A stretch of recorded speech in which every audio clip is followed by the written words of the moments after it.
Hi,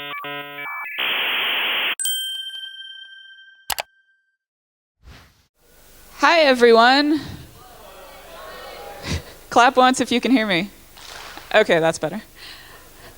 Hi, everyone. I'm Carol Smith. I am with the GitHub education team.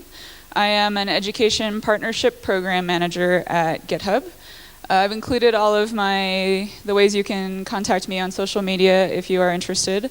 I am Fossy Girl on GitHub. If you want to find me on Twitter, I am Fossy Girl without the I. Don't make that mistake. I have had friends who have made that mistake. I'm here today to work with you folks on a community building workshop. So you're going to be creating your own actionable plan for how you can build and grow your hackathon, your event, your community, your trombone playing event, whatever it is. This is more community focused and not specific to hackathons. Although I'm so glad that Tim's talk was right before this one, because a lot of the things that he said I'm going to be echoing. So it was a really great lead-in. So a little bit about me. I want to give you a bit of my story to help you have a bit of a framework for how I fit into this community and how I've gotten into community management. As I said, I manage partnerships at GitHub. I handle all of the relationships that we have with our partners in the student developer pack. Actually, I should have asked Shire, the slides looking okay? Yeah, okay, great.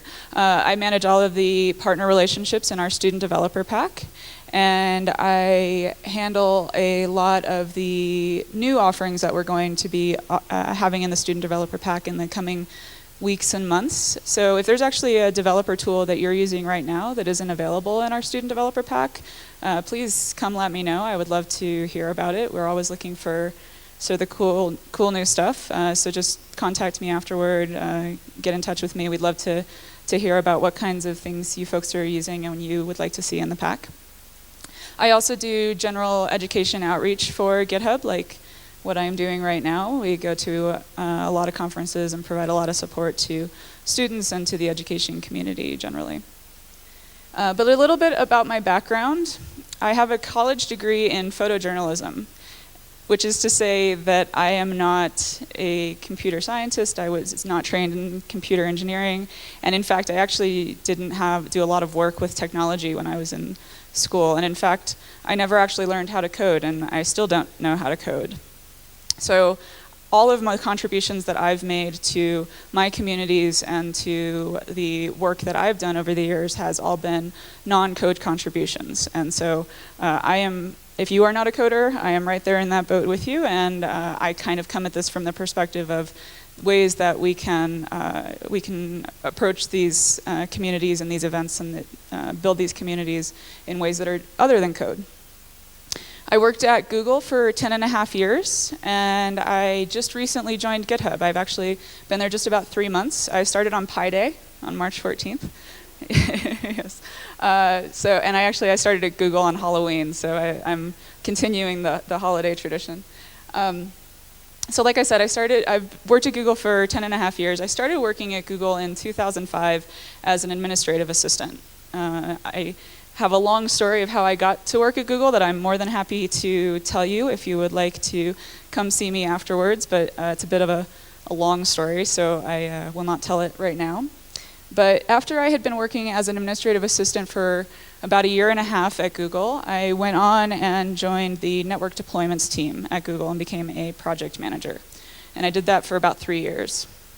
And when I joined that team, I had no experience or formal training in project management, and I knew nothing about networks. I'd never built or grown a network. And in fact, when I started, the only thing that I knew about networks was what an IP address was. I knew nothing else. I learned everything on the job. And then more recently, I managed the program called Google Summer of Code, which is, if you're not familiar with it, is an online internship program for university students, much like yourselves, to get them involved in open source software development. And I did that for 6 years. And when I started in that job, I had no experience in open source software and no experience in community management. So if you are feeling a bit like, that's all to say, I don't know what I'm doing either. If you were feeling a bit like, I'm glad that those got laughs because I wasn't quite sure if I should use these. If you're feeling a bit like people are looking to you to be the authority on something, or they're asking you questions that you feel like you should know the answer to and you don't, it's okay. I've been there. I have those days. I used to have those days pretty much every day, and now I only have those days like less frequently, but it happens to everybody.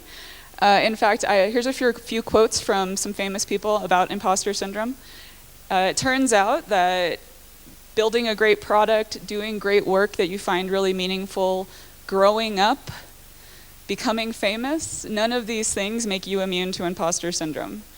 And so I have some ideas about how to build and grow your communities that I'm going to share with you today. But really, I don't know any of this much better than you do. What I have that maybe a lot of you don't have is I have time and experience. And so I am going to share things with you that I have found to work in my communities and to work in my career. And practice and time have been friends to me, and they will be friends to you. So at some point, you will probably be standing on a stage giving a talk very much like this. In fact, maybe you already are in your communities. That is to say that even if people are looking to you and think you should be an authority and you feel like you're not, don't worry too much about it. Not only do I not know what I'm doing, you are going to be the best arbiter of what's going to work in your community. You folks know your schools and your events and your hobby groups and the folks that you work with on a daily basis better than I do. So nobody can really tell you how to build your own community. And if something, if you're going to be the best judge of the work that you want to do, the people you want to interact with, and also the people that you want to attract. And so if something that I say during this workshop sounds wrong, it doesn't quite jive with you, you're probably right, and that's okay. These are things that are from my own experience. So now that we have all of that preamble out of the way, squirrel. I think there are two large aspects to community building work that I'm going to talk about today. They are building a healthy and sustainable community, building a healthy event, building a sustainable event, one that happens over and over again, and being yourself a great community leader. A lot of the resources that I'm about to talk to you about today are actually things that MLH is probably providing to you or you have seen before, which is awesome, and that's great because I'm going to talk about a lot. I agree with them, and I'm going to talk about a lot of things resources that they're providing for you. First, I want to talk about building a healthy and sustainable community. So raise your hand if you're a first-time hackathon organizer. Okay, so maybe about half. And raise your hand if you have organized, say, more than 3 hackathons. Oh, okay. How about like more than one? How about more than one? All right, so it's a pretty diverse audience. So some of you are going to be familiar with a lot of the things that I'm going to talk about today, and some of this, it might be new to you. But like I said, this is not just specific to hackathons or events. This is also can be things that you can apply to your larger work in communities later on as well. So I think that there are 3 aspects of healthy communities. The way that they're set up from the get-go, the way that you kind of establish the cultural norms about that community from the beginning, the way that they grow and the way they sustain themselves, and then how they reward successes and how they deal with problems.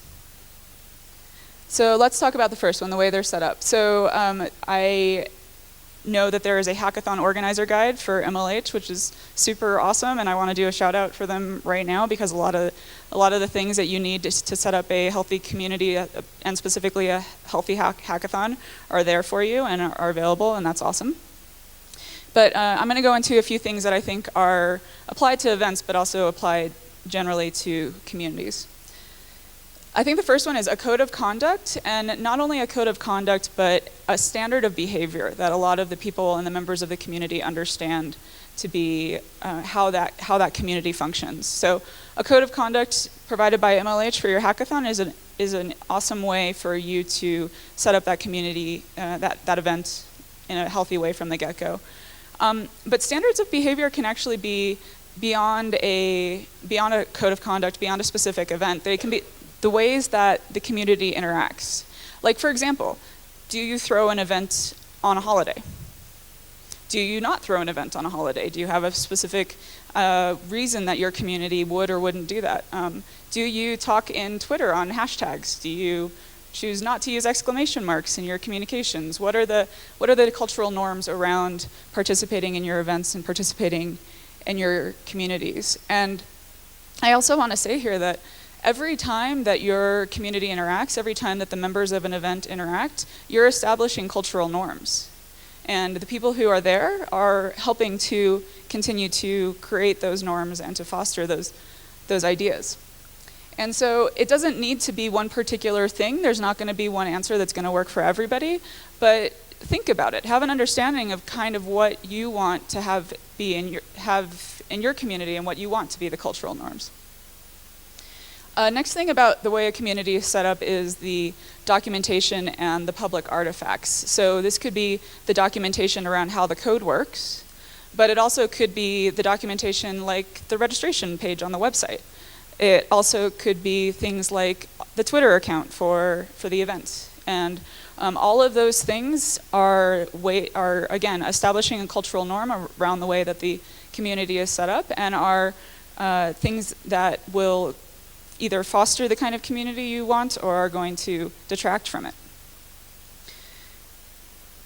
Another one is communication channels. I talked a little bit about this, but do you use Slack for your event? Do you not use Slack? Do you have a particular reason that you would choose to do that or not to do that? Do you use Twitter? Do you use forums? Do you have a mailing list? Do you not have a mailing list? Another thing about communication channels, if all of the communication for an event or for a hackathon is happening all in person, that might be a good thing for you, or that might be a bad thing. Do you want people to talk in person and feel like they can kind of talk off the record about things? Or do you not want them to be able to do that? Do you want to record everything that happens at your event or in your community and have that be available to people who weren't there?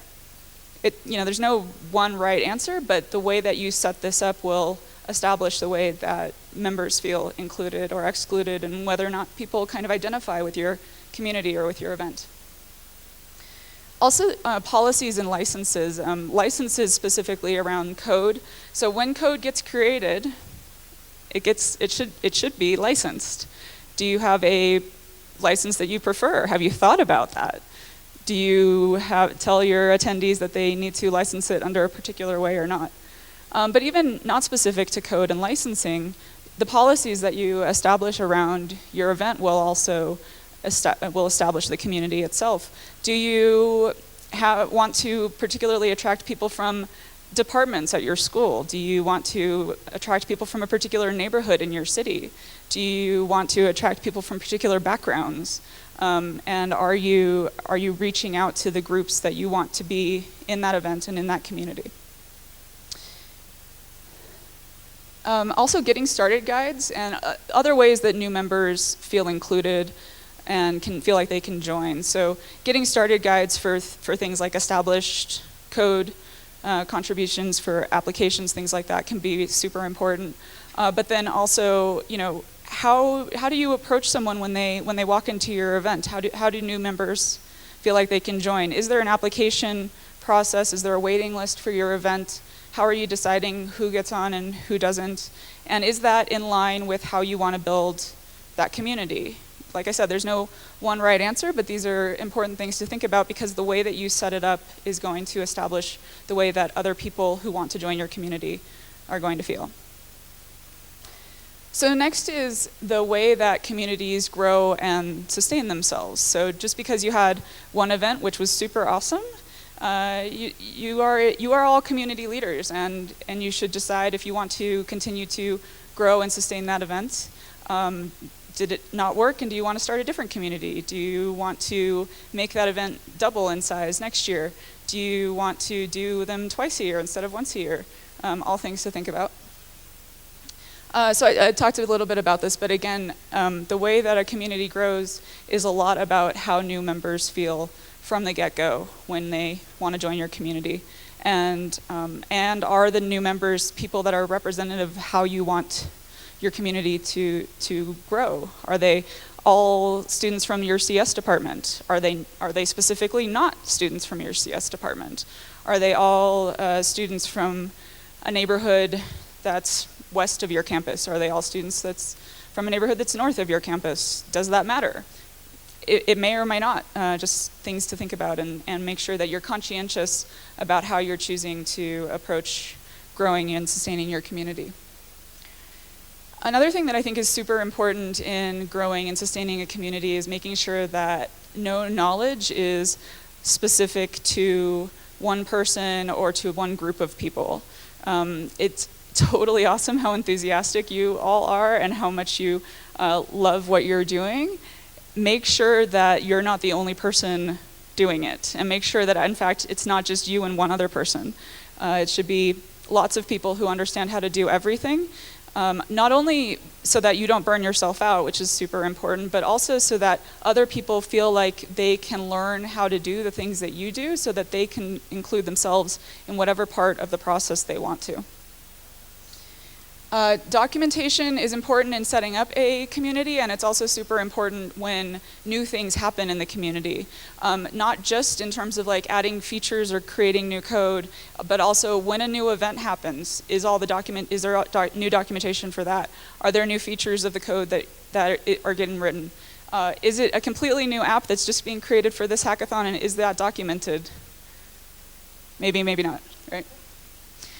And then finally, the way that communities reward successes and deal with problems. Again, MLH has got a lot of this covered because you get prizes for folks who are winning in the competitions, and also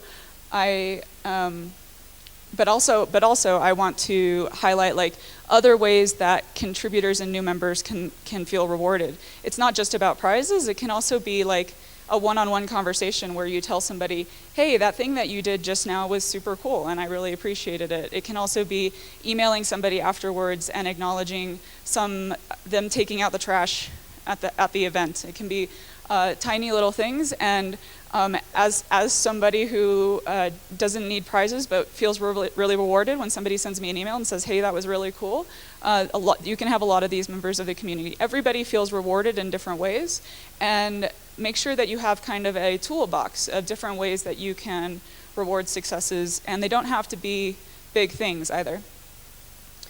And also make sure that problems are dealt with quickly. I just heard last night, I didn't actually realize that you guys actually do training on how to like deal with like problem people, which is super awesome. But poisonous people and people that you don't want in your community can really turn a community way down really fast. So dealing with those problems quickly can be super, super important. So next big topic area that I want to talk about is being a great community leader. So you can be a great community leader too. Yeah. I don't need to say anything there.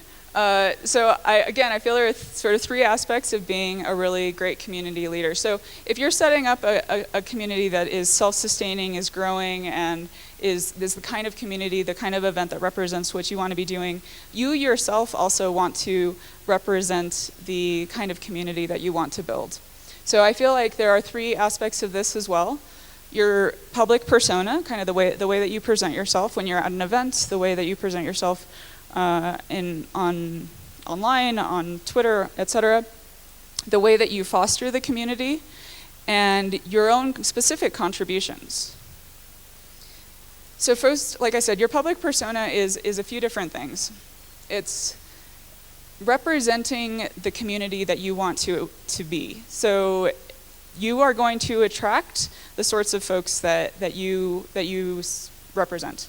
And so making sure that you are presenting the face of the kind of community, the kind of event that you want to be building is really important. I think one aspect of that is public speaking. And when you are standing up on stage and folks are listening to you, you get to present your message for your event, for your hackathon, for your community, for your hobbyist group, whatever it is. Doing the public speaking is a huge part of representing that message. And then making sure you know what that message is as well. It's really easy to plan an event and that you're enthusiastic about, and you get all your friends enthusiastic about it, you have everyone register, you get to the event.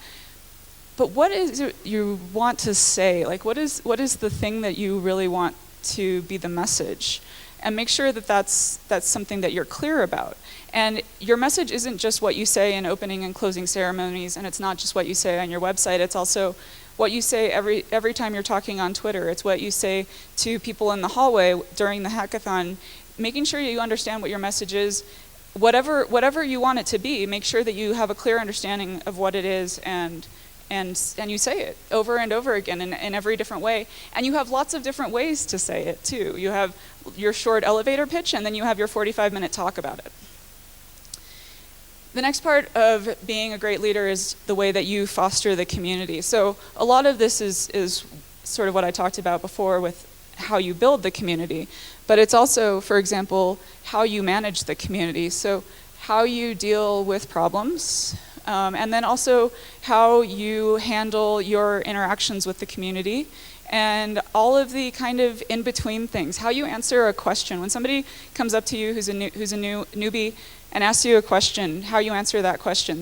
That is community management. That is representing your message, and that is a part of building and fostering the community. Like I said, every time a member of your community interacts with another member, that is establishing a cultural norm, and that includes when you talk to people and when you talk in the hallway to folks. Also, really important, delegating. Like I said, not everyone should have the knowledge, not only one person should have all of the knowledge, but also delegating is really important in terms of being a community leader, not just for burnout, but because you want to give other people the ability to feel included in your community. And that could be, for example, if you have a hackathon that's running twice a year that has a list of, say, 20 things that just have to happen every single time that you do a hackathon, give 10 of those to new people who have never been there before. Have them do something. Have them take out the trash, or maybe don't have them take out the trash. Have them do something else.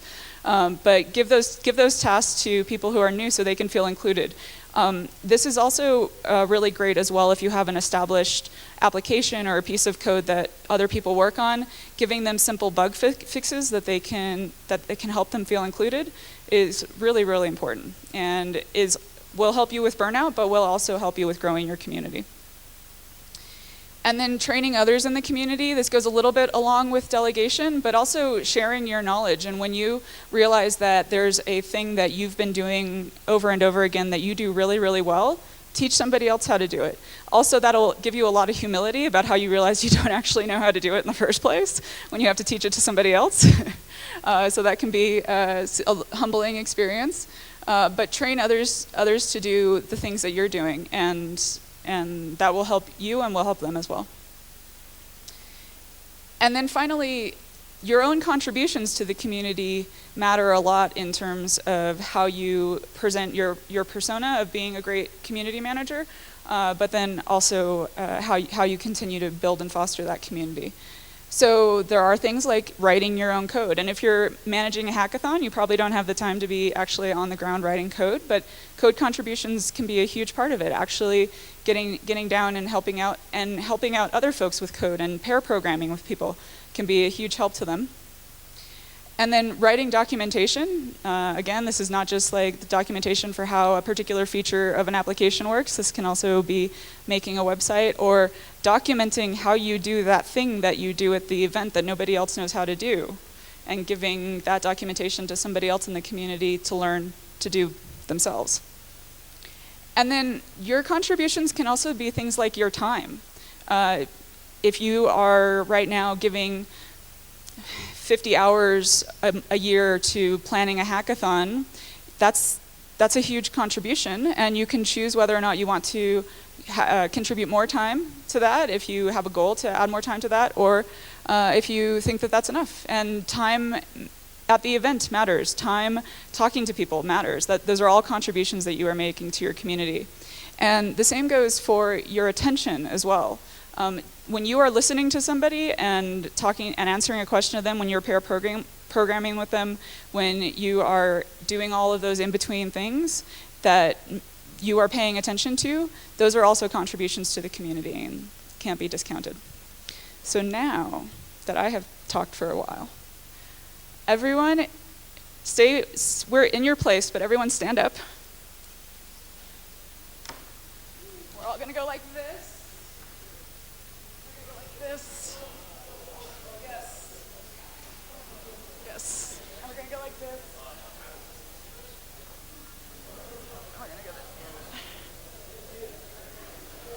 Because it is the morning and everyone needs a stretch right now.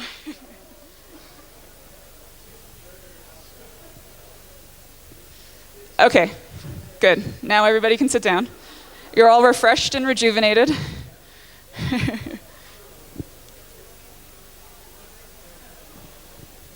Yes, everyone started talking again because they all woke up.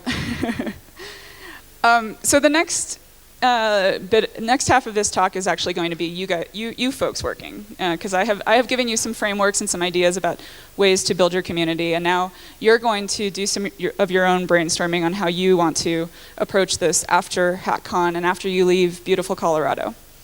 So we are all busy people in this room. I am busy, you all are busy. We all have trouble prioritizing. I totally get it. So this is dedicated time to doing your own brainstorming and your own building your own ideas about how you want to build your community after you leave Colorado. So you are going to make actionable lists, and this is the point where I say that if you don't have paper or a laptop or a pen in front of you, I will let you rustle around to get some, because you are actually going to do some work in this workshop, I know. It's rough. And like I said, I am not the arbiter of what's going to make sense for your communities. So I feel like this is really the point where you folks are going to have some time to think about your own communities and your own ideas for what you want to do. And you're going to be the decider about how you want to approach it and how you want to build it. That was not as much wrestling as I was expecting. All right, maybe that wasn't enough stretching. All right. So you are all going to come up with lists and actionable things that you can do in the next week, in the next month, in the next 6 months, and in the next year for your own communities and for yourselves as community leaders. So just a quick reminder of the things that I talked about just to kind of get the brain juices flowing. There's two major, you look like you were going to ask me a question. Okay. There's two big arenas, your community itself and yourself as a community leader that you can think about. Under the community itself, the way it's set up, the way it grows and sustains itself, and the way that it deals with successes and problems. And for yourself as a community leader, your own persona, your own message, the way you foster the community, and what you contribute to the community.